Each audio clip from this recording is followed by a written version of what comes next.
You will probably have some fun and get a little bit dirty too. That's part of farm chores. Anytime a horse goes through an auction, there's always a risk that the meat buyer is going to buy them and then they'll end up at slaughter. There's something about animals, particularly dogs, that connect people. If you've got room in your heart and home for 1 or 2 adorable cats, please give us a call.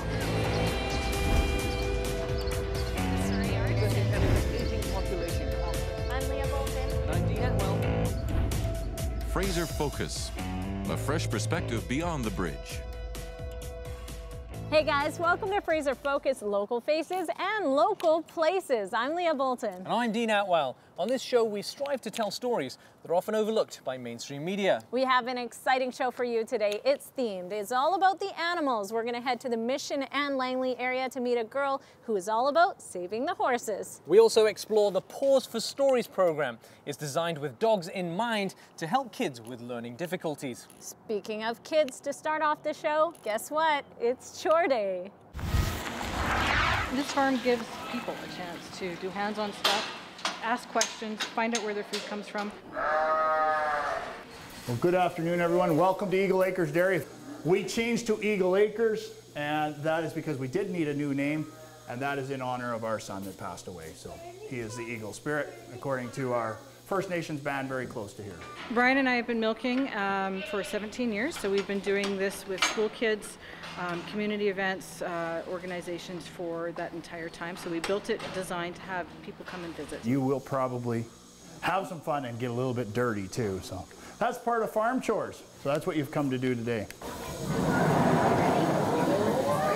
Here you can come, you can milk a cow by hand, you can bottle feed something, and not be able to go sanitize your hands right away afterwards. You know, maybe get a few of those good germs on you. Good germs. There are such things as good germs. Getting your hands dirty and not worrying about it. Are you worried about it?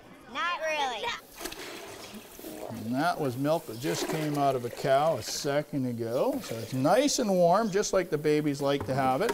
Why is he doing that? Because she's trying to suck more. She's trying to get more and more milk. They're learning responsibility. They're learning about how to work together as a team, because it's not just one person that needs to run a farm. So it needs to, everybody has to do their share to work to make it successful. How fast is that milk disappearing? Quick. Wow, that went really quickly, didn't it? Yeah, I did that. Are you learning chores, Sebastian? We are, yeah. Why are you doing it today then? Well, I want Sebastian and Sofia, my kids, to learn where the food that they eat comes from, and to appreciate, you know, how much work goes into this. You pour the cereal in, you put the cereal bucket back in their pen. And then you have to take the water bucket out, go and dump it over there on the other side of the goats. And then you refill the water because they drink fresh water each day. I'm carrying water for the baby calf. We have to dump it out, and then we're gonna have to refill it with that hose. Yeah. So they're learning responsibility here, really, is what you're saying. How are they at home? Are they really good at home? Absolutely, yeah. They're good at home. They're good at doing their chores, but these are definitely different chores. Hi. So cute. Do you want to work on a farm? Yeah. Yeah? What would your favorite thing be on a farm? Cows. Yeah, they probably like that. You have chores to do, put your bottle away, and then come back here. So do you work this hard at home, though? No. Yeah. No, yes? No. Yes, maybe, Well, no, you yeah. definitely do. Don't. But you have to, there's living things here. Yeah. Like sheep. Sheep. Like sheep and goats. No, he just took it out. The one who was born yesterday. He has it. He's a 2-day-old. I don't think you can hold the tiny. It's too little. How old did you say? 1 day old, just yesterday morning. What do you think about this farming stuff? Yeah, it's my second time here, and I really like it. You really like it. Good. So you can take care of bunnies and cows and stuff? I might get a bunny. Come on, that's right, come on, you guys, come on. Oh, come on, kids. Guys, it's my turn. Then it's my turn again. Just a minute, okay? And your turn? Can I try too? Yes. Oh, he's so hungry. A scoop of sawdust in the house. We don't scoop anything out of the house? No, we just add to the top. Oh, you're liking that now, aren't you? It's been a great experience for us. We've learned a lot about people. We've also learned a lot about, you know, community and how people react, and they want to know where their food comes from. People do want to know. It's important. Sustainability. We can't do this without sustainability. Get a big shovel full. Oh, good girl. Okay, carry it over. Oh my gosh. Oh, perfect. Now give it a flick. It was a pretty fun day hanging out with all the kids. Jordan, I got to hold a cute little baby bunny. Well, in keeping with that theme with animals, when we come out, we check out an individual who's out to save horses. This is how Leah gets onto a horse. How do I slow down? Oh my gosh!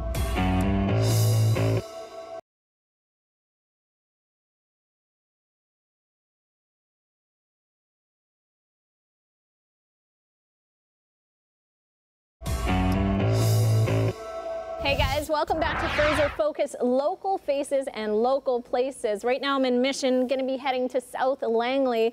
This segment is all about how to save a horse, right? Yeah. The day we actually brought her home, Ashley and I were driving home back to the house, and she said to me, I feel like our family is complete. She likes Timbits. For real? For real. Vegetarian? Yeah, loves Timbits. Wow. True Canadian. Yeah.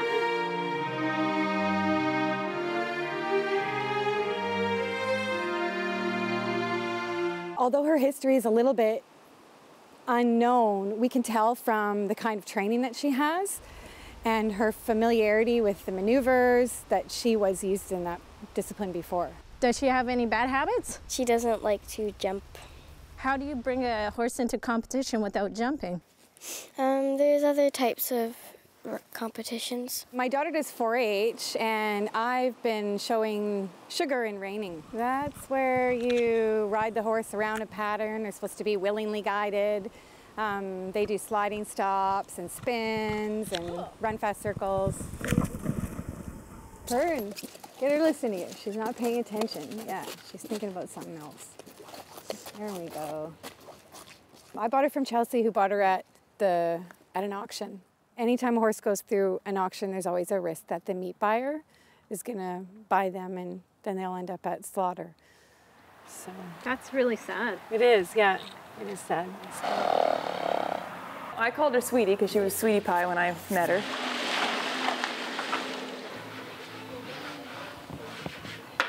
A horse like that, they're going to auction because nobody wants them. A horse like this is a little different situation. He's been bred for sport. I think the big thing is fairness. If you can be fair to a horse, they're pretty much ruled by fairness. So to ask this horse to go be a racehorse would be unfair. He's not bred to race. He's not built for that. He's built for dressage, right? Come on, Mr. Baby. Step in that. They give you so much, and then they take a little bit of your heart, so. I just gotta come over here. I can say my heart's been broken by more horses than people, probably. Who?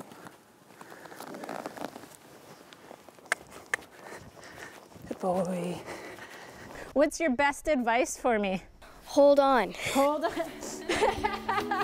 We've got a new hire here. So we're gonna trade the camera for the horse. This is how Leah gets onto a horse. Okay. But then I'm gonna need to put my feet in. You might have to help me. Okay, okay. How do I slow down? Oh my gosh! Oh my gosh! Oh my gosh! I didn't do it.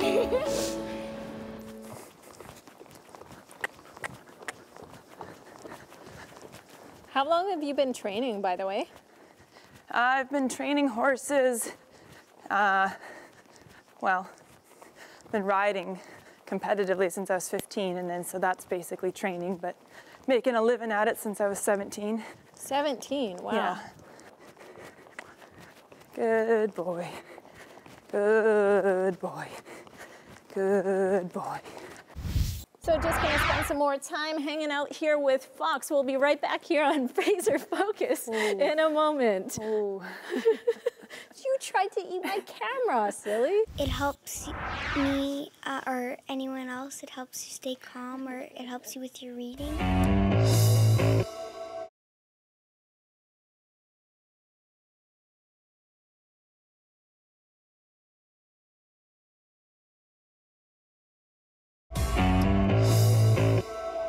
Welcome back to Fraser Focus. Therapy dogs have been known to lower the blood pressure of hospital patients, and they also give seniors a lift. Here in Abbotsford, they're also helping children learn how to read. She did a tough work. Yeah, for sure. Here's what to do next. Hold out your hand with your fingers down. Let me come and sniff it. There's something about animals, particularly dogs, that connect people.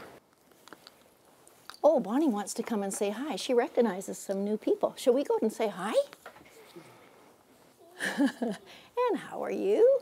For the kids that have a hard time controlling their emotions, it allows them an opportunity to connect to an animal that doesn't judge them, doesn't have any preconceptions, and is just there where they can read the story, they pet the dog. You can just see all of a sudden their body just begin to relax. I can see the therapy at work here. Yeah.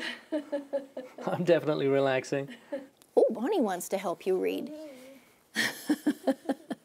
Is it that one, Bonnie? Now, before the dogs get to this stage, they are put through a rigorous training program put on by the St. John's Ambulance. The people with the dogs are going to walk around you, and you can throw the ball back and forth to each other. You can make some noise.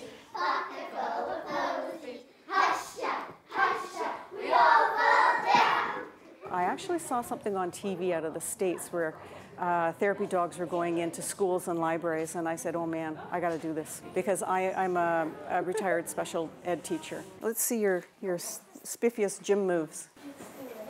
I took the program from the States and I sort of revamped it for Canada. And so we started in the Lower Mainland about 8 years ago, and it's just gone gangbusters. Then we will give them more to see. Eat your food. And follow me. Wow, we're up to 43. I benefited from the St. John therapy dog program myself as a patient in the hospital for 2 months. I often had the dogs visiting me, so when I got better and had my daughter and she's grown older, I just thought it would be a nice way, maybe once a week, to give back. I work in a high school with some at-risk youth and just kids with anxiety, and she gets to come and do her work. Even though she's not a St. John therapy dog while she's at work, she's still doing the job of a dog. If you're ever looking at a dog, turn your head. What is it about the dog therapy that seems to work? What do you think it is personally? I think it's peaceful. The kids just feel comfortable and calm. Kids that were scared of dogs before are just settled and peaceful as soon as they meet Bonnie. Great. Good job, Isaac. It helps me or anyone else. It helps you stay calm, or it helps you with your reading. When we talk about Bonnie herself, does she need a break from this? I mean, how much of this can she handle? You get to read your dog, and you know when they get tired. So little Louis got on top of his ball and spun and twirled and tossed. We can go into schools and say, it's free. They really like that. We've got all the paperwork for you. You don't need to put anything more on your teachers' plates. All you have to say is, yes, we want to do this, and then we deliver the program. Currently, the Pause for Stories program is in 15 schools across the Lower Mainland and the Fraser Valley. You're watching Fraser Focus. More local stories when we come back. Lexi came from LAPS, Langley Animal Protection Society. We were privileged to be able to adopt her.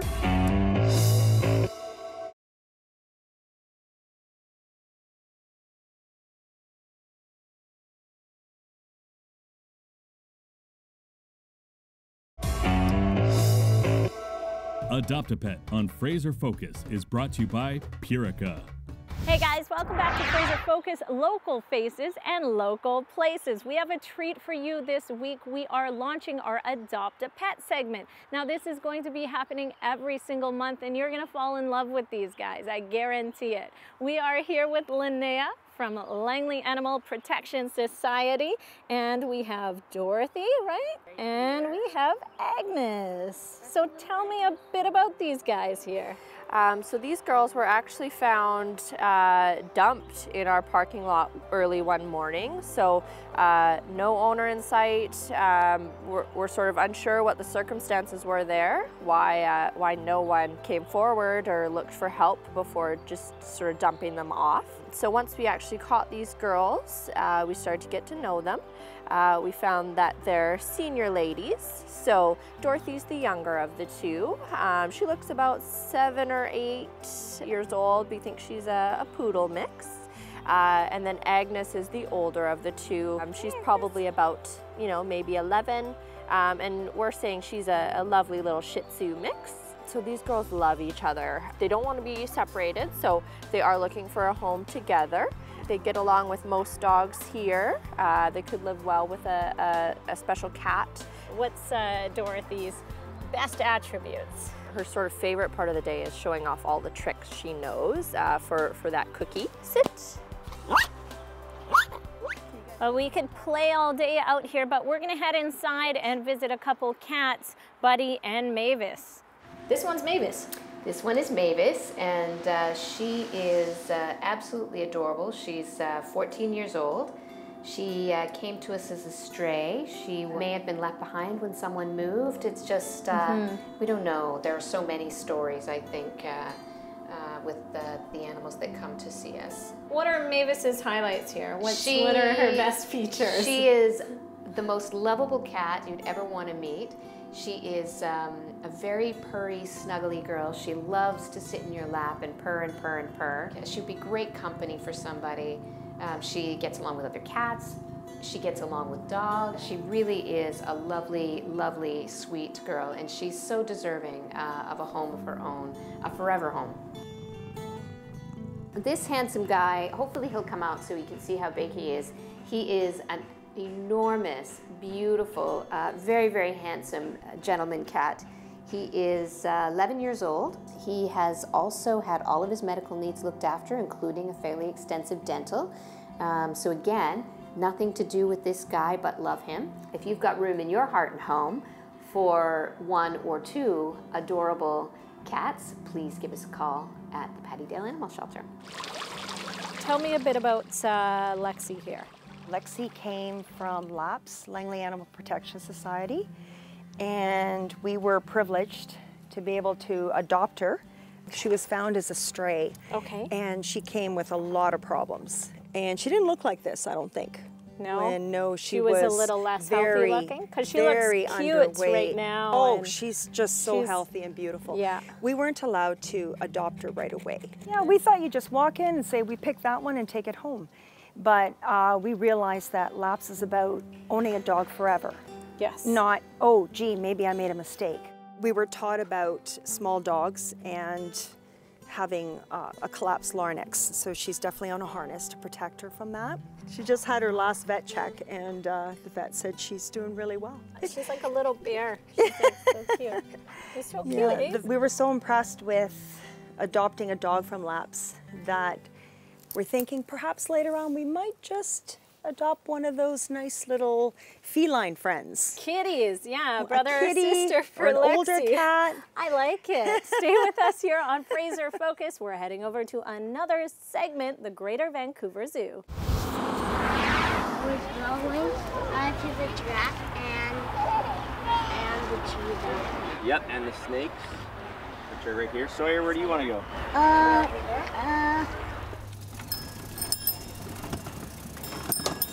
It's great that you can still ride bikes or rollerblade around the entire zoo. It's one of the only ones that you can still do that.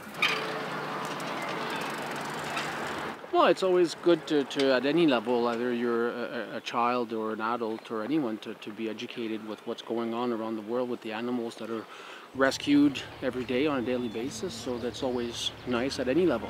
These are the tadpoles, and they haven't quite got their arms and legs yet. So these are our western painted turtles. They are wild, they're from Burnaby Lake. So they're part of our Head Start program where we take the eggs in from the wild, hatch them up, and then raise them. So at one point there was less than 300. Whoa, okay. So they're called painted turtles because their bellies look like they've been painted. Right, because they're painted on the bottom. Yeah, so every turtle has a different marking. And these guys are from Burnaby Lake, so they are wild, and our goal is to release them after we've done a bit of breeding, and we're going to release them back to Burnaby Lake. What is endangered? It's like when people kill too many of the animals and they get endangered, and there's not that many left on Earth. Come. Lazy old thing. You lazy old. Come here. It's a buffalo. Buffalo? It's a cute little one. Yeah, but it's only for little kids. It's for little kids. This is another Kickstart program that we're doing. This is called the Oregon Spotted Frog Recovery Project. They are Canada's most endangered amphibian. Why are they the most endangered out of anything? So an invasive species called the bullfrog is one of their biggest threats. So bullfrogs are really big, they're about this big. Okay. They're an invasive species, they were introduced from Eastern Ontario, and they prey on tadpoles and on adult frogs. See you later, Dean. Good luck walking. Whoa, zebras. Zebras. Dean says zebras. Zebra. I want to try and volunteer here. Okay, cool. It would be really fun to work here. I love animals. I don't have any pets, but I wish I did. It is eagles. Yeah. Eagles, I know, there's eagles over there. We saw them. You gonna go see them? He's on the autism spectrum, and animals are a big deal to him. And so we use the trip to the zoo as a reinforcer. So he's just been potty trained, so this is a big happy thing for him to come to the zoo. There's Vegas in a pond right now. Yeah. Look at that. Where? Pink flamingo. Oh! Pink flamingos. When you get a family pass for a year, they let you in any day. For $200, it's 2 adults, I believe it's 3 children. You can add on a few extra children as well. The Vancouver Zoo, definitely a family favorite. And that is it for this week's episode of Fraser Focus, bringing you stories from beyond the bridge. Remember, if you have a story that you'd like us to share, please feel free to contact us. I'm Dean Atwell. And I'm Leah Bolton. See you next week.